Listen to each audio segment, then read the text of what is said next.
Hello student, इला classes में आप सभी का स्वागत है। मैं सारिका वर्मा आज प्रेजेंट कर रही हूँ आपके सामने मल्टीपल एलिलिज्म यानी कि बहुविकल्पता। इसके पहले आपने अपूर्ण प्रभाविता और सह प्रभाविता दो चीज पढ़ा आपने, और दोनों किसके एग्जाम्पल हैं? आपके मेंडलीय नियमों से विचलन। मेंडलीय नियमों से विचलन में कौन से? जो आपने पढ़ा था युग्म विकल्पी जीनों के पारस्परिक प्रभाव। ठीक है, उसके हमने 4 उदाहरण बताए थे। पहला बताया था हमने अपूर्ण प्रभाविता, दूसरा सह प्रभाविता, और तीसरा था आपका बहुविकल्पता। उसके बाद चौथा था बहुजीनी या घातक जीनी। ठीक है, बहुप्रभावी जीन या घातक जीन। तो इसमें से आप जो है आज जानेंगे बहुविकल्पता कि मल्टीपल एलिलिज्म क्या होता है। तो इसके पहले आपने पढ़ा है कि जो जीन होते हैं, एक जीन के कितने रूप होते हैं? 2 रूप होते हैं। यानी कि एक जीन के कितने रूप होते हैं या कितने एलील होते हैं? 2 एलील होते हैं। जैसे इसके पहले आपने पौधे की लंबाई वाला लक्षण अगर आप देखिए, एक जो है एग्जाम्पल पौधे की लंबाई लक्षण जो है उसके लिए कौन से जीन रिस्पॉन्सिबल होता है? Capital T. और इस कैपिटल टी के कितने रूप होते हैं? एक तो ये कैपिटल टी होता है प्रभावी रूप, और इसका अप्रभावी क्या होता है? स्मॉल टी होता है। तो यहाँ पर आप देख रहे हैं एक एलील ये है और एक एलील ये, दोनों क्या? एक जीन ये है, एक जीन ये है। ठीक है, और इसके जो है आप यहाँ पे कैपिटल टी और यहाँ अगर स्मॉल टी, यानी कि ये आपका क्या है? एक जीन है। ठीक है, और ये भी क्या है? एक प्रकार का जीन है। और ये जो जीन एक है, लेकिन इसमें आप देख रहे हैं एक ही जीन के कितने एलील हैं? 2 एलील है। जीन आपका क्या है? कैपिटल टी है, और इसके कितने एलील हैं? एक तो कैपिटल टी है और एक स्मॉल टी है। यानी कि प्रत्येक जीन के, इसके पहले आपने देखा कि प्रत्येक जीन के कितने रूप होते हैं? 2 रूप होते हैं, यानी कि प्रत्येक जीन के 2 एलील्स होते हैं। ठीक है, अभी तक आपने यही देखा। लेकिन कुछ ऐसे उदाहरण भी होते हैं जिनमें जो है एक जीन के 2 से ज्यादा एलील होते हैं। ठीक है, एक ही जीन के 2 से ज्यादा एलील होते हैं। तो जब जो है एक ही जीन के 2 से ज्यादा एलील्स होते हैं तो उन्हें हम क्या कहते हैं? बहुप्रभावी जीन कहते हैं। और उनकी वंशांगति को हम क्या कहते हैं? बहुविकल्पता कहते हैं, या बहुविकल्पी जीन या उनकी वंशांगति को क्या कहेंगे? बहुविकल्पता। ठीक है, तो ये आपको बात समझ में आई होगी। यानी कि आप इसके पहले क्या देखें कि प्रत्येक जीन के कितने रूप होते हैं? 2 रूप होते हैं, अर्थात 2 एलील्स होते हैं। ठीक है, लेकिन कुछ उदाहरण ऐसे भी होते हैं जिनमें जो है एक ही जीन के 2 से ज्यादा एलील्स पाए जाते हैं। तो उस कंडीशन में, यानी कि जब जो है एक ही जीन के 2 से ज्यादा एलील्स पाए जाते हैं तो उसे हम क्या कहते हैं? बहुविकल्पी जीन कहते हैं। और उसकी वंशांगति को हम क्या कहते हैं? बहुविकल्पता या मल्टीपल एलिलिज्म कहते हैं। ठीक है, और इसका जो सबसे अच्छा एग्जाम्पल है वो है आपका मानव रुधिर वर्ग। एनसीईआरटी बुक जो है उसमें उदाहरण दिया गया है मानव रुधिर वर्ग के बारे में ही। तो देखिए यहाँ पे हमने लिखा हुआ है बहुविकल्पता।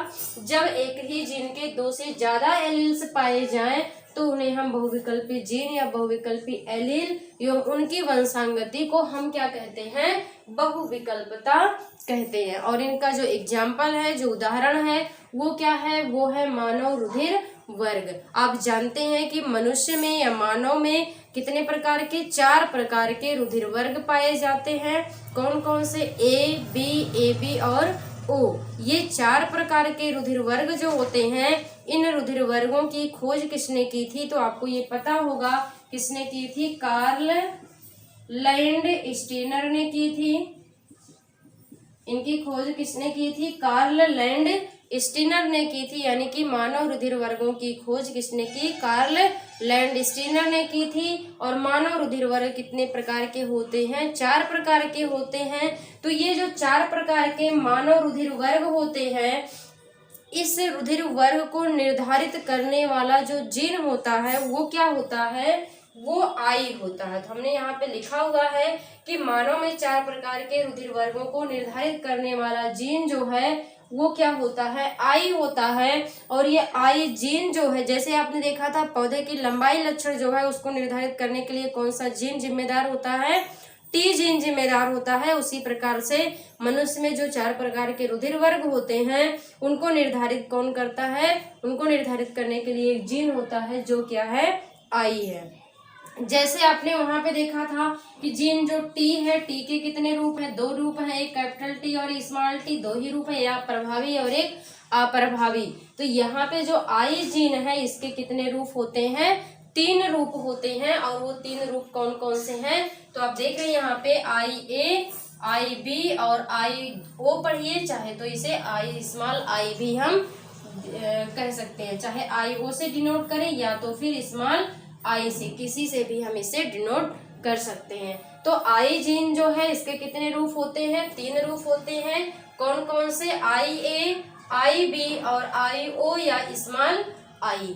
ठीक है। और यहाँ पे जो आई ए और आई बी है ये दोनों जो हैं ये कैसे होते हैं? ये प्रभावी एलील्स होते हैं, प्रभावी रूप होते हैं। और जो आई ओ या स्मॉल आई है ये कैसा होता है? ये अप्रभावी रूप होता है, अप्रभावी एलील होता है। तो यहाँ पे देखिए जो आई ए और आई बी है, आई ए और आई बी ये आई ओ या स्मॉल आई पर क्या होता है? पूर्ण रूप से प्रभावी होता है, पूर्ण प्रभावी होता है। तो यहाँ पे हमने वही लिखा हुआ है कि आई ए और आई बी आई ओ या आई स्मॉल आई पर पूर्ण रूप से क्या होते हैं? प्रभावी होते हैं। ठीक है।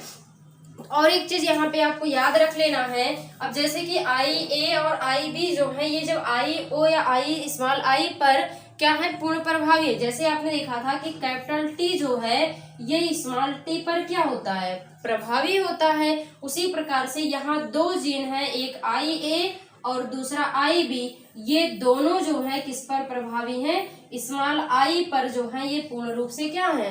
प्रभावी है। यानी कि ये दोनों प्रभावी रूप हैं और ये कैसा है? ये अप्रभावी रूप है। और आप जानते हैं कि जब प्रभावी, एक मान लीजिए प्रभावी रूप और एक अप्रभावी रूप दोनों जब एक साथ उपस्थित होते हैं तो लक्षण किसका प्रदर्शित होता है? प्रभावी वाले का लक्षण प्रदर्शित होता है। यानी कि यहाँ पे कहने का मतलब कि सभी कंडीशन में चाहे जो है, देखिए यहाँ पे हमने लिखा हुआ है कि आई ए और आई ए जब दोनों एक साथ होंगे तो कौन सा ब्लड ग्रुप बनेगा?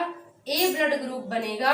और जब आई ए के साथ में आई स्मॉल आई या आई जीरो होगा, मतलब एक प्रभावी और एक अप्रभावी जब होगा तो किसका? प्रभावी में कौन है? आई ए है। और आई ए जो है ये किसको निर्धारित करता है? ब्लड ग्रुप ए को निर्धारित करता है। तो यहाँ पर भी ब्लड ग्रुप कैसा बनेगा? ए बनेगा।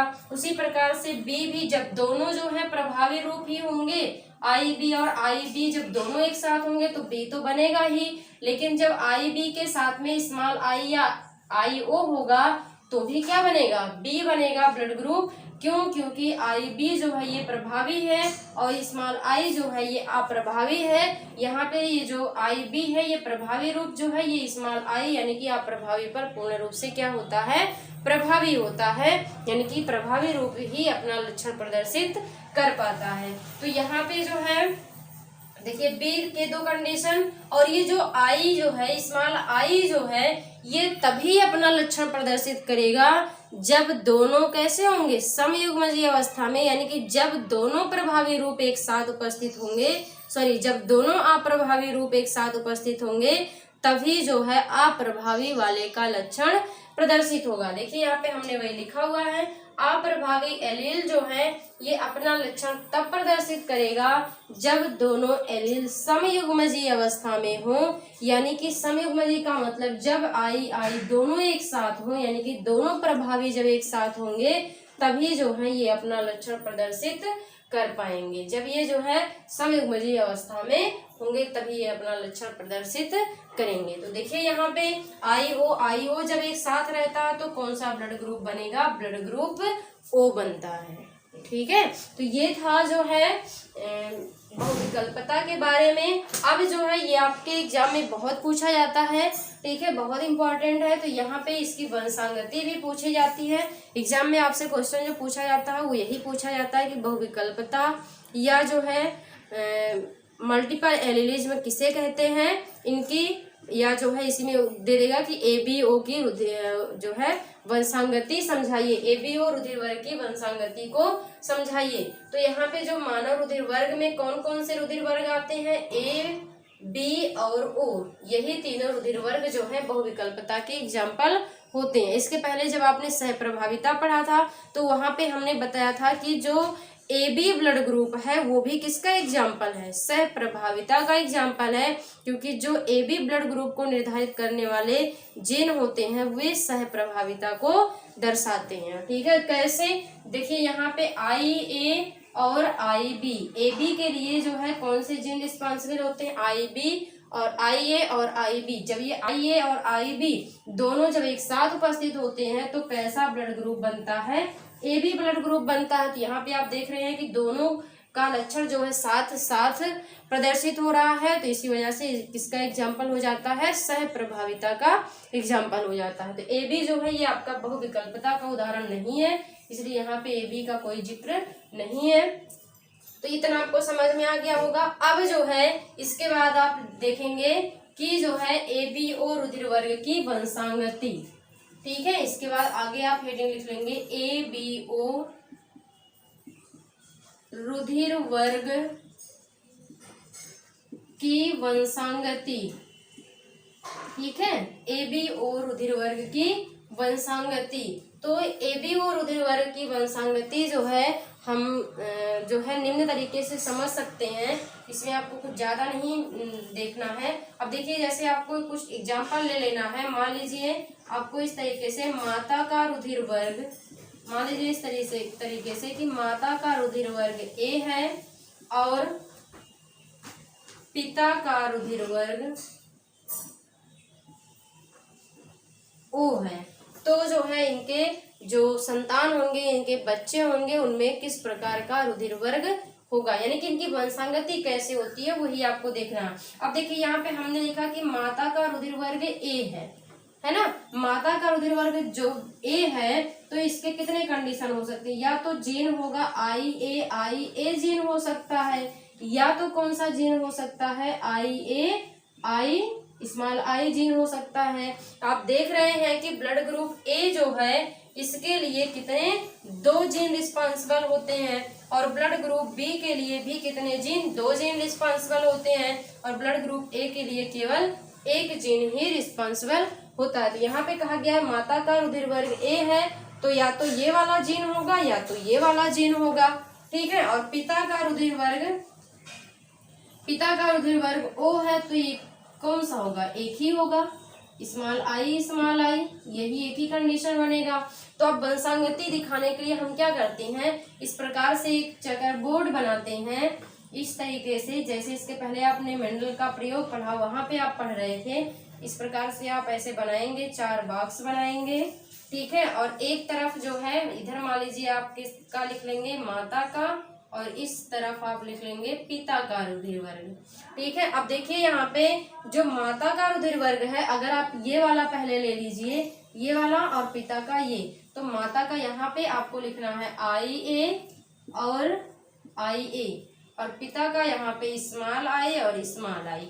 अब देखिए क्या होगा, तो कैपिटल आई ए और स्मॉल आई इस तरीके से जब क्रॉस होगा, यहाँ पे भी कैपिटल ए स्मॉल आई, यहाँ पे भी वही होगा, कैपिटल ए और स्मॉल आई, यहाँ पे आई ए और स्मॉल आई। अब देखिए जितने भी ब्लड ग्रुप बन रहे हैं सभी कौन से ब्लड ग्रुप बन रहे हैं, यहाँ पे ब्लड ग्रुप ए बन रहे हैं। ठीक है, इस कंडीशन में इस प्रकार से इनकी वंशांगति होगी। अब दूसरा कंडीशन अगर हम देखते हैं तो देखिए क्या होता है, इस प्रकार से हम 4 बॉक्स बनाएंगे।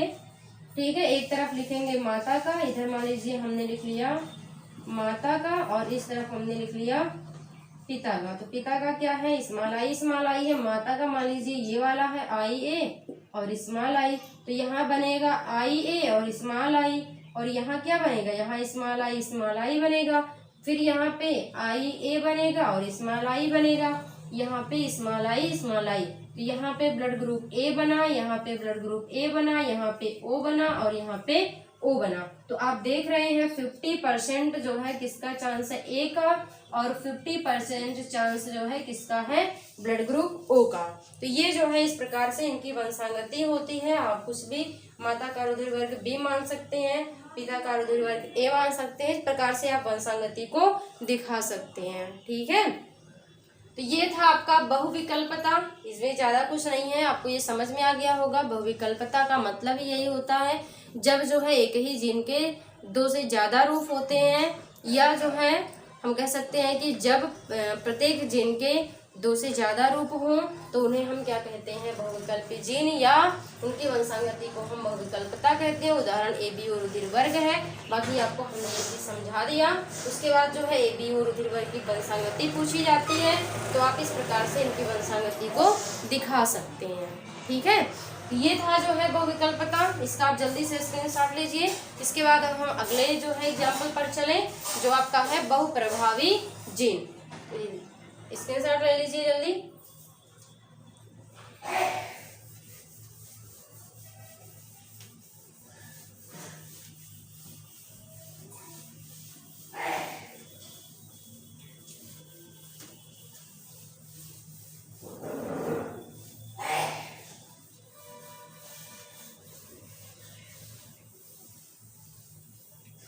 अब देखते हैं हम इसके बाद चौथा एग्जाम्पल जो है वो है आपका बहुप्रभावी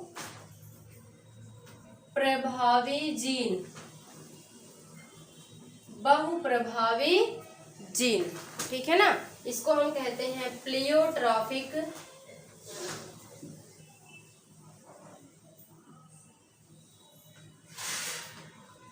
बहुप्रभावी जीन, यानी कि प्लियोट्रॉफिक जीन। ठीक है,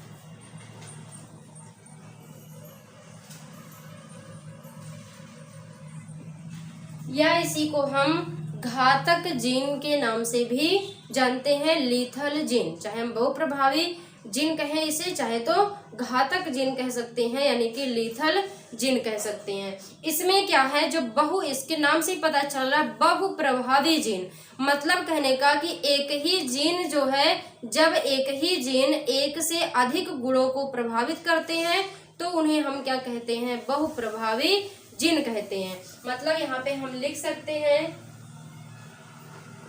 कुछ जीन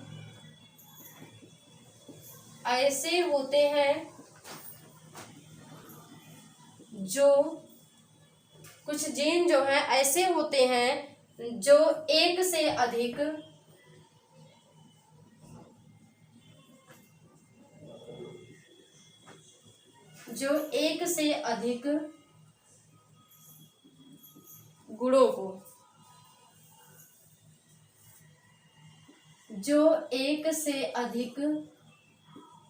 गुणों को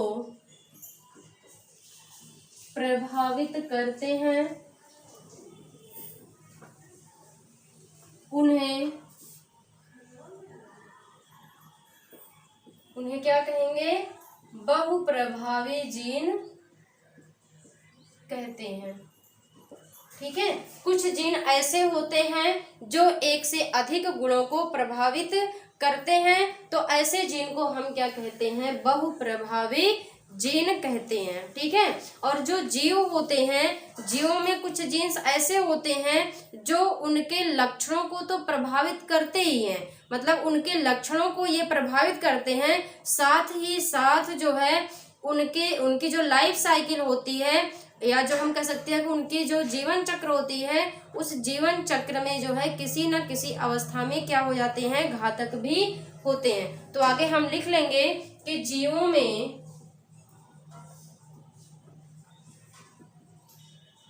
कुछ जीन्स ऐसे होते हैं जो उनके लक्षणों को तो प्रभावित करते ही हैं, साथ ही साथ प्रभावित करते ही हैं, साथ ही साथ उनके जो है जीवन चक्र की किसी न किसी अवस्था जीवन चक्र के किसी न किसी अवस्था में घातक भी होते हैं। यानी कि कुछ जीन ऐसे होते हैं जो उनके लक्षणों को तो प्रभावित करते ही हैं, साथ ही साथ क्या होता है कि उनके जो जीवन चक्र होता है, उनके जीवन चक्र के किसी ना किसी अवस्था में घातक भी होते हैं। ठीक है, उदाहरण जो है इसमें आप लिखेंगे,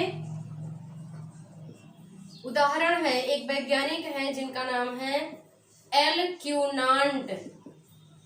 ये जो एल क्यूनांट है, इन्होंने क्या किया, इन्होंने पता लगाया कि जो एल क्यूनांट ने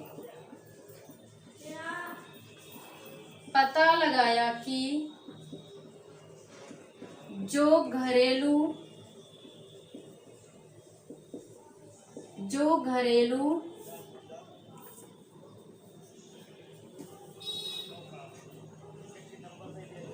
चूहे होते हैं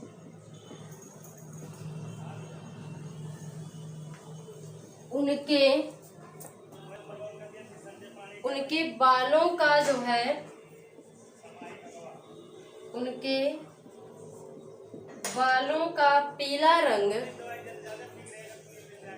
उनके बालों का पीला रंग जो होता है, यानी कि कैपिटल वाई, पीला रंग, इसको हम इसके जिनको कैपिटल वाई से जो है प्रदर्शित करते हैं। यानी कि उनके बालों का पीला रंग जो होता है वो भूरे रंग,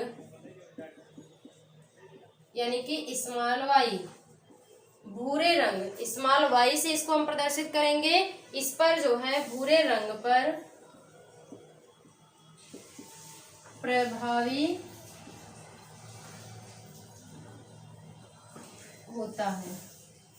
ठीक है, ये जो वैज्ञानिक है एल क्यूनांट, इन्होंने क्या किया, इन्होंने ये पता लगाया कि जो घरेलू चूहे होते हैं, घरेलू चूहों के जो बालों का रंग होता है, बालों का कौन सा रंग, पीला रंग जो होता है, वो किस रंग वाले चूहे, जो भूरे बाल वाले चूहे होते हैं उन पर क्या होता है, यानी कि पीला रंग जो है वो भूरे रंग पर क्या होता है, प्रभावी होता है। ठीक है, कहने का मतलब कि यहाँ पे जो पीले रंग वाले चूहे होते हैं उनका जीन जो होता है वो क्या होता है, कैपिटल वाई स्मॉल वाई होता है। ठीक है, ना कि कैपिटल वाई कैपिटल वाई। यानी कि इन्होंने जब जो घरेलू चूहे होते हैं उनका जब इन्होंने अध्ययन किया, उनके बारे में इन्होंने पता लगाया, तो उन्हें ये पता चला कि जो पीले बाल वाले घरेलू चूहे होते हैं उनका जीन जो है वे जो है भूरे बालों वाले चूहों पर क्या होते हैं, प्रभावी होते हैं। ठीक है, कहने का मतलब जो पीले रंग के चूहे होते हैं उनका जीन कैसा होता है, कैपिटल वाई स्मॉल वाई होता है, कैपिटल वाई नहीं होता। ठीक है, इन्होंने जब इनका क्या करवाया, संकरण करवाया। जब इन्होंने संकरण करवाया इनका, यानी कि पीले बालों वाले चूहे और भूरे बालों वाले चूहों का जब इन्होंने संकरण करवाया, तो इन्हें क्या पता चला, तो उनसे जो F1 जनरेशन है, F1 जनरेशन में जो चूहे बने हैं उनका रेशियो 1:1 का रेशियो आया। यानी कि कुछ चूहे जो है पीले बने हैं, और यानी कि हम कह सकते हैं कि 50% चूहे पीले बनते हैं और 50% भूरे बनते हैं। हम देख लेते हैं यहाँ पे पीले चूहे और भूरे चूहे, इनका क्या करवाया जा रहा है, संकरण। तो पीले चूहे जो है इनका जो जीन है वो क्या है, वो है कैपिटल वाई स्मॉल वाई, और जो भूरे हैं उनका क्या है, स्मॉल वाई। एक को इन्होंने मेल और एक को फीमेल। यहाँ पे क्या होगा, अर्धसूत्रीय विभाजन, ये क्या है, पेरेंट है, यानी कि जनक है, इनसे क्या बनेगा, गैमीट। ठीक है, पेरेंट ये गैमीट बनेगा, तो गैमीट क्या बनेगा, एक तो कैपिटल वाई और दूसरा क्या बनेगा, स्मॉल वाई। यहाँ पे जो गैमीट बनेंगे वो स्मॉल वाई और दूसरा भी क्या बनेगा, स्मॉल वाई। उसके बाद यहाँ से देखिए क्या होगा, जब क्रॉस होगा तो क्या होगा, कैपिटल वाई स्मॉल वाई, और इनका जब इनसे क्रॉस होगा तो भी क्या बना, कैपिटल वाई स्मॉल वाई। और इनका क्रॉस जब इनसे होगा तो यहाँ पे स्मॉल वाई बनेगा, और इनका क्रॉस जब इनसे होगा तो भी क्या बनेगा, स्मॉल वाई बनेगा। तो देख रहे हैं यहाँ पे ये दोनों चूहे जो बने हैं ये किस रंग के बने हैं, पीले, और ये दोनों चूहे जो हैं ये किस रंग के बने हैं, भूरे रंग वाले चूहे। ठीक है, यानी कि 50% जो है ये हैं और 50% ये हैं। ठीक है, क्या है फिर से एक बार देखिएगा, जो है आपका बहुप्रभावी जीन या प्लियोट्रॉफिक जीन, या इसे हम घातक जीन या लीथल जीन भी कहते हैं। इसमें क्या है कि कुछ जीन ऐसे होते हैं जो एक से अधिक गुणों को प्रभावित करते हैं, उन्हें हम क्या कहते हैं, बहुप्रभावी जीन कहते हैं। ठीक है, ऐसे हम जो है आगे लिखे हैं कि जीवों में कुछ जीन्स ऐसे होते हैं जो उनके लक्षणों को तो प्रभावित करते ही है, साथ ही साथ उनके जो जीवन चक्र है, उनके जीवन चक्र के किसी ना किसी अवस्था में घातक भी होते हैं। ठीक है, कहने का मतलब कि ये जो जीन होते हैं, यानी कि जो बहुप्रभावी जीन होते हैं, ये क्या करते हैं, कुछ लक्षणों को तो प्रभावित करते ही हैं, साथ ही साथ क्या होता है, ये जीवन चक्र के किसी न किसी अवस्था में जाकर के घातक भी हो जाते हैं। घातक का मतलब बहुत खतरनाक हो जाते हैं, मतलब कुछ जीन ऐसे होते हैं जब वो दोनों जीन एक साथ होते हैं तो क्या होता है, वो घातक जीन कहलाते हैं। क्यों? क्योंकि उस टाइम में क्या होता है, उस जीव की डेथ हो जाती है, मृत्यु हो जाती है। अभी आगे आप समझेंगे। और उदाहरण क्या है, उदाहरण में है चूहे, कुछ जो है जो आपके चूहे होते हैं, घरेलू चूहे, ये इसका एग्जाम्पल है। एक वैज्ञानिक है जिनका नाम है एल क्यूनांट। इन्होंने घरेलू चूहों पर जब अध्ययन किया तो इन्हें ये पता चला कि जो है घरेलू चूहे में जो पीले बाल वाले जो है, यानी कि पीले रंग का जो, जिन चूहों का बाल जो है पीले रंग का होता है, या हम कह सकते हैं जो पीले रंग वाले चूहे होते हैं, वे जो है भूरे रंग पर क्या होते हैं, प्रभावी होते हैं। यानी कि जो पीले रंग के चूहे होते हैं उनका जीन जो होता है वो क्या होता है, कैपिटल वाई स्मॉल वाई होता है, और भूरे जो है तो अप्रभावी है ही है, तो इनका क्या होगा, स्मॉल वाई होता है। इन्होंने जो है जब इनका संकरण करवाया, यानी कि जब पीले बालों वाले चूहे का संकरण भूरे बालों वाले चूहों के साथ में करवाया, तो F1 पीढ़ी में जो है दोनों रंग के चूहे जो हैं, या दोनों प्रकार के चूहे जो बने, उनका अनुपात क्या था, 1:1 था। आप देख रहे हैं यहाँ पे 50% ये बने हैं और 50% ये बने। इनका अनुपात कैसा था, 1:1 था। ठीक है, तो इन्हें जो है एक चीज का आशंका था कि जो पीले बाल वाले चूहे हैं, पीले रंग वाले चूहे हैं, उनमें जो समयुग्मजी यानी कि समयुग्मजी जीन वाले चूहे क्यों नहीं होते हैं, यानी कि ऐसे चूहे क्यों नहीं होते, या सीधे हम कह सकते हैं कि शुद्ध नस्ली पीले बाल वाले चूहे क्यों नहीं होते। यहाँ पे ये कैपिटल वाई और स्मॉल वाई एक प्रभावी जीन और एक अप्रभावी जीन है, तो यहाँ पे ये कैसे चूहे हैं, ये संकर यानी कि संकर चूहे कहलाते हैं, शुद्ध नस्ली चूहे नहीं है। ये जो है समयुग्मजी नहीं है, आप देख रहे हैं ये कैसे है, विषम युग्मजी चूहे हैं, यानी कि इनके अंदर जो जीन है वो समयुग्मजी नहीं है। कैसे हैं, विषम युग्मजी जीन है। तो इन्हें जो है जब इन्होंने ये पता लगाया तो इन्हें इस बात की इन्हें आशंका हुई कि ऐसा क्या है, ऐसा क्यों जो है पीले बाल वाले चूहे जो हैं वे समयुग्मजी अवस्था में क्यों नहीं है, उनके जीन जो है समयुग्मजी अवस्था में क्यों नहीं है। तो इसी आशंका को लेकर के इन्होंने क्या किया कि 2 पीले बालों वाले चूहों के बीच में क्या करवाया, संकरण करवाया। तो इन्होंने क्या किया, 2 पीले रंग के बालों वाले चूहों के बीच संकरण। ठीक है, फिर इन्होंने क्या किया कि 2 पीले रंग के बालों वाले चूहे के बीच में संकरण करवाया इस प्रकार से, यानी कि एक इन्होंने पीला चूहा लिया और इसका संकरण दूसरे पीले चूहे के साथ में करवाया, पीला चूहा। इनका जीन जो होगा वो कैपिटल वाई स्मॉल वाई, और यहाँ पे भी कैपिटल वाई स्मॉल वाई। तो ये जो है गैमेट बनेंगे कैपिटल वाई, और यहाँ बनेगा स्मॉल वाई। यहाँ भी वही चीज, यहाँ बनेगा कैपिटल वाई और यहाँ बनेगा स्मॉल वाई। अब देखिए यहाँ पे जब इन्होंने ये संकरण करवाया, इस प्रकार से जब संकरण हुआ तो यहाँ क्या बना, कैपिटल वाई बना। फिर इनका संकरण जब इनसे हुआ तो क्या बना, कैपिटल वाई स्मॉल वाई बना। फिर इनका संकरण इनसे हुआ तो यहाँ स्मॉल वाई, और इनका संकरण जब इनसे हुआ तो क्या बना, स्मॉल वाई।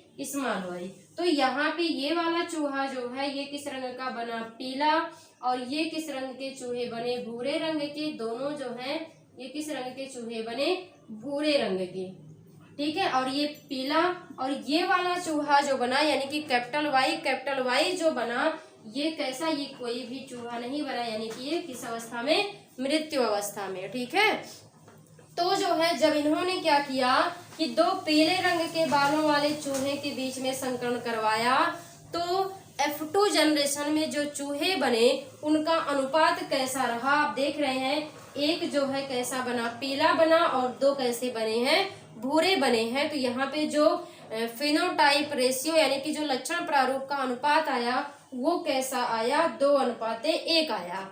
जबकि मेंडल के अनुसार कैसा आना चाहिए, आपने जब कैपिटल टी स्मॉल टी यानी कि दो लंबे पौधों के बीच संकरण करवाया था F2 जनरेशन में, जब यानी कि F1 जनरेशन में जो पौधे बने हैं, आप जाएंगे वहां पे याद करेंगे जो आपने पढ़ा था मोनो हाइब्रिड क्रॉस, तो वहां पे आप देखेंगे कि उस कंडीशन में जो है जो रेशियो आता है F2 जनरेशन में कैसा होना चाहिए था, 3:1 यानी कि 3:1 के अनुपात में होना चाहिए था। लेकिन यहाँ पर जो F2 जनरेशन में चूहे बनते हैं उनका जो अनुपात आया वो कितना आया, 2:1 आया, ठीक है। और कितना होना चाहिए था, 3:1 होना चाहिए था। जैसे देखिए कैपिटल वाई है, इसको भी कैसा होना चाहिए था, पीला होना चाहिए था, क्योंकि वाई जीन जो है ये पीले रंग के लक्षण वाला जीन है, यानी कि पीले रंग को प्रदर्शित करने वाला जीन है, ठीक है। लेकिन यहाँ पे 2:1 का रेशियो आया, 3:1 का नहीं आया।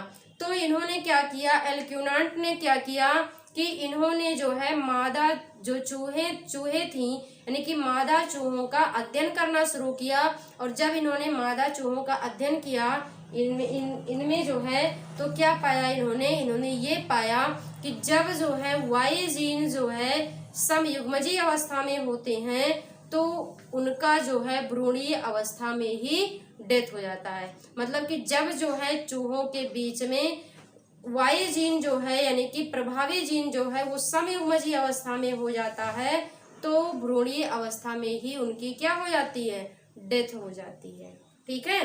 तो इस प्रकार से, और इसीलिए जो है इसे हम क्या कहते हैं, घातक जीन भी कहते हैं कि ये किसी ना किसी अवस्था में, आप देखिए कि एक अवस्था में ये जो है भ्रूणीय अवस्था में ही इसकी क्या हो जा रही है, डेथ हो जा रही है ऐसे जीन होने पर। तो इसीलिए कहा जाता है इन्हें घातक जीन, ठीक है। तो ये समझ में आ गया होगा आपको, कुछ है नहीं इसमें, बस आप ये बहुप्रभावी जीन क्या होता है इतना जानेंगे कि कुछ जीन जो होते हैं एक से अधिक गुणों को प्रभावित करते हैं तो उन्हें हम क्या कहते हैं, बहुप्रभावी जीन कहते हैं, ठीक है। और जीवों में कुछ जीन्स ऐसे होते हैं जो उनके लक्षणों को तो प्रभावित करते ही हैं, साथ ही साथ उनके जीवन चक्र की किसी न किसी अवस्था में घातक भी होते हैं। उदाहरण जो है क्या है, एल्क्यूनांट ने पता लगाया कि जो घरेलू चूहे होते हैं उनके बालों का जो पीला रंग होता है वो भूरे रंग पर प्रभावी होता है। उसके बाद इन्होंने क्या किया, इनके बीच में संकरण करवाया, यानी कि पीले बालों वाले चूहों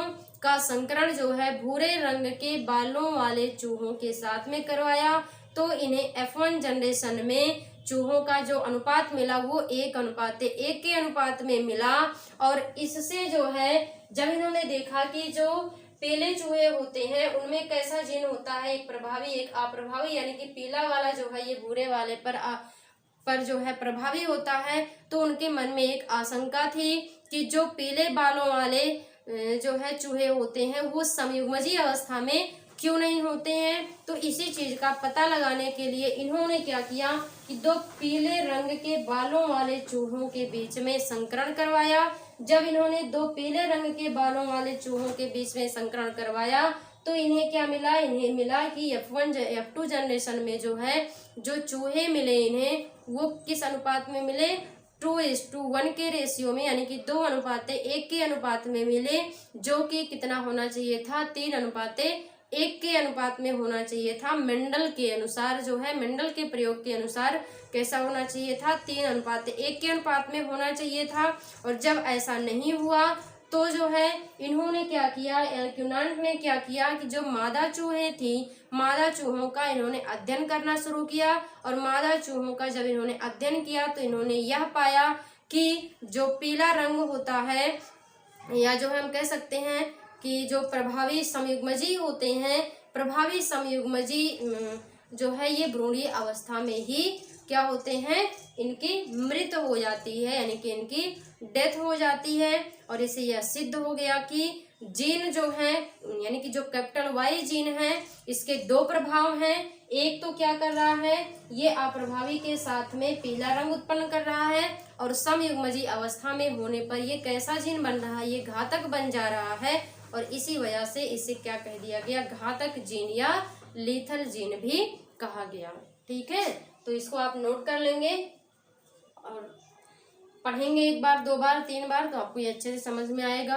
तो उम्मीद है कि आपको ये टॉपिक दोनों जो है समझ में आया होगा। ठीक है, वीडियो आपको कैसी लगी आप कमेंट सेक्शन में ज़रूर बताएं, और कोई प्रॉब्लम होती है आपको तो आप उसे कमेंट सेक्शन में ज़रूर पूछें। वीडियो को लाइक करें, जो सब्सक्राइब ना किए हों वो सब्सक्राइब करें, और ज़्यादा से ज़्यादा बच्चों के पास इसे शेयर करें। Thank you.